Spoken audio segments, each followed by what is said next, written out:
চলে এসেছি, সকাল 9টার সময় এসেছি, ট্রেনে বসেছি, এখন 1টা বাজে। আর সোনার মন্দির দেখবো আমরা, তোমরাও দেখবে, চলো।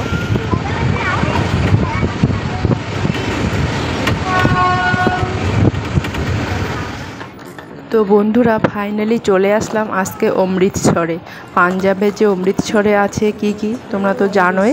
তো অমৃতসরে অনেক কিছু দেখার জিনিস আছে, যেখানে আছে স্বর্ণ মন্দির, ওয়াঘা বর্ডার। তো সেখানে যাব। তো বন্ধুরা পুরো ভিডিওটা স্কিপ না করে দেখো, সম্পূর্ণ তোমরা ভিডিওর মাধ্যমে দেখতে পারবে। আমিও এতদিন মোবাইলে দেখেছি, ইউটিউবে, কিন্তু আজকে আমি নিজেই সেই জায়গায় স্বয়ং যাচ্ছি। তো তোমরা ভিডিওগুলো দেখো, স্কিপ কেউ করবে না। আর এটা একটা স্বপ্ন থাকে, তাই না? তো এই স্বপ্নগুলো আমার পূরণ হচ্ছে আমার বরের জন্য।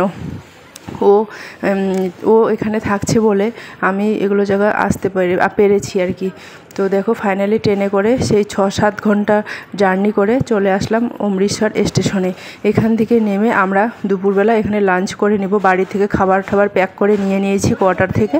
তো এখানে একটু বসে আমরা সবাই লাঞ্চটা কমপ্লিট করে নিব। তারপরে আমরা হোটেল নেওয়ার উদ্দেশ্যে বেরিয়ে যাব, তারপরে ওয়াঘা বর্ডার দেখতে যাব। তো চলো, স্কিপ করবে না কেউ।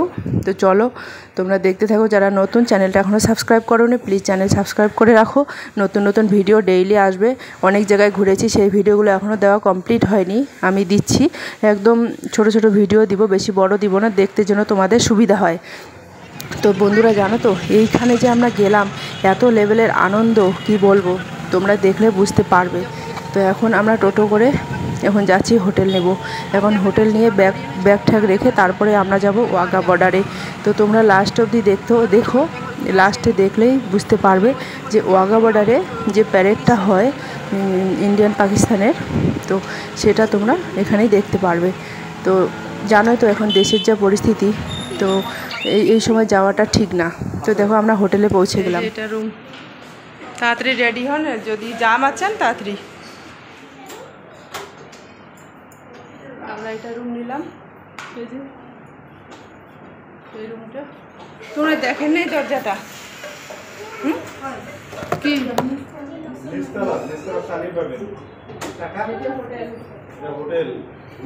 নিজের মর্জি মতো। ফাইনালি আমরা হোটেলে ঢুকে রেস্ট করা নেই, কারণ টাইম নেই। আর ওখানে টাইম যেটা প্যারেড হয় সেই টাইম হয় 5টা থেকে শুরু হয়। তো আমাদের এখন টাইম হাতে আধা ঘন্টা। তো তাড়াতাড়ি করে রেডি হয়ে আমরা বেরিয়ে পড়লাম। তো অটো রিজার্ভ করে নিয়েছি। অনেকক্ষণ রাস্তা যেতে হবে, প্রায় 1 ঘন্টার মতো রাস্তা। আমাদের যেখানে হোটেল নিয়েছি সেখান থেকে 1 ঘন্টার মতো রাস্তা যেতে হয়। তো অটো নিয়েছি, অটো করে এখন আমরা যাচ্ছি। রাস্তা শেষ হয় না। আর জানো তো বন্ধুরা, মানে এত সুন্দর জায়গাটা কি বলবো, মানে খুব সুন্দর আর কি, যেখানে ধারণার বাইরে। এত ভালো লাগছে কি বলবো। রাস্তার মাঝখানটায় যে ফুলের গাছগুলো আছে, এত সুন্দর ফুল। আমার মোবাইলে ছিল না বলে, কি বলো তো, জায়গা ছিল না বলে আর চার্জ ছিল না বলে অত কিছু আমি তুলতে পারিনি। কিন্তু যেটা ভালো লাগার আর কি সৌন্দর্য, সেটা আমি তুলেছি। দেখো কত সুন্দর ফুল। আমরা যাচ্ছি ওয়াঘা বর্ডারে, কত সুন্দর ফুল রাস্তা। আর এখান থেকে 2 কিলোমিটার আছে।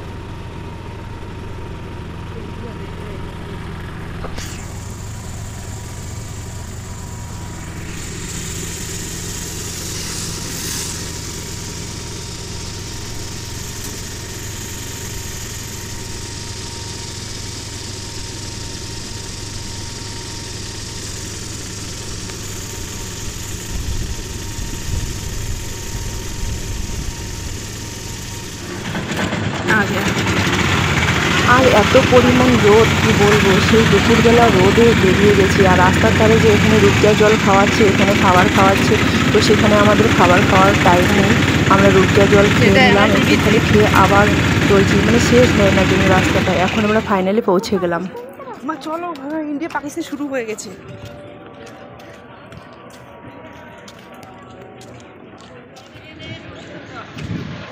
আমরা এসে গেছি এখন ওয়াঘা বর্ডারে। আমরা এখন যাচ্ছি সবাই মিলে। আর এই জায়গাটা আসা মাত্রই এত পরিমাণে একটা আনন্দ আর আলাদা মতনই ফিলিংস হয়েছিল। সত্যি বলছি, মানে এই জায়গাটাতে আমার আসা মাত্রই মানে আলাদাই ফিলিংস। এই প্যারেডটা দেখার জন্য হাজার লোক এখানে আসে। সে আজকেও হাজার লোক এসেছে, তোমরা একটু পরেই দেখতে পারবে।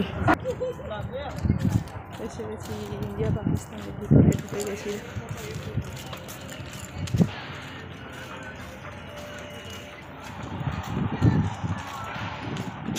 হাঁটি এসে খায়। তো যখন বাড়ির থেকে বেরিয়ে গেছিলাম তখন কোনো প্ল্যানিং ছিল না যে আমরা ওয়াঘা বর্ডারে যাব। যখন স্টেশনে নামলাম তখনও কোনো প্ল্যানিং ছিল না। যখন আমরা টোটো করে মানে হোটেলে ঢুকলাম, তারপরে ওরা আমাদেরকে বলছে যে তোমরা যদি যাও তাহলে এখানে রিজার্ভ করো, অটো রিজার্ভ করে তোমরা যেতে পারো। তো এখন তাড়াতাড়ি মানে ওই 15 মিনিটের মধ্যে অটো রিজার্ভ করে মানে আমাদের এত মানে আমরা ওখানে শিকার হয়ে গেছি আর কি, ওদের মানে এই হোটেলওয়ালা আর অটোদের হাতে পড়লে আর কি মুশকিল আর কি, যেরকম আমাদের ঠগিয়ে মানে অনেক কিছুই হয়েছে আর কি। তো দেখো সেগুলো পরে বলবো। আর এখন দেখো ফাইনালি আমরা এসে গেছি এই প্যারেডটা দেখার জন্য, আর প্যারেডটা এদিক মধ্যে শুরু হয়ে গেছে। তো দেখো এত পরিমাণে লোক আর এত পরিমাণে এক্সাইটেড। এখানে একটু মিউজিক চলছিল, তো দেশের যে গানগুলো হয় না সেই মিউজিক চলছিল, তো ওই জন্য আমি মিউজিকটা দেইনি।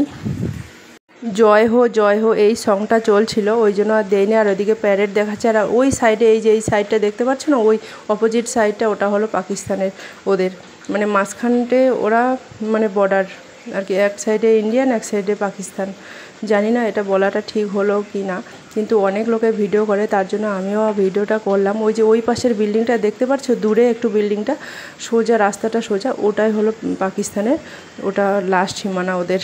আর আমাদের এটা ইন্ডিয়ানের এইটা।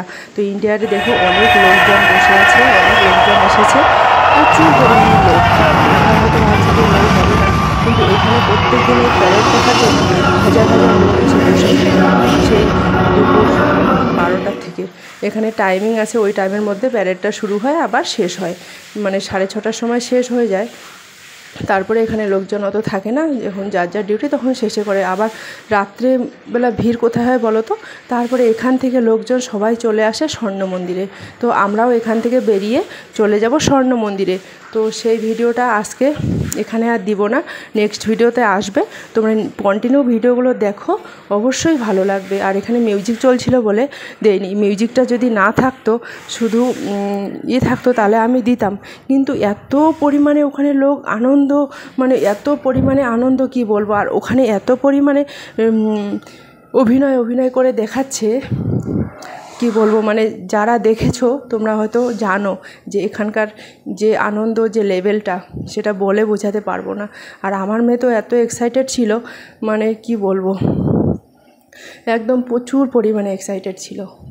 আর এটা বলছিল যে হিন্দুস্তান জিন্দাবাদ, তো এইটা মানে বলছিল আমার মেয়ে, তো একদম হাত উঠায় বলেছিল। তো চলো আজকের ভিডিওটা এই পর্যন্ত, নেক্সট ভিডিওতে দেখা হচ্ছে।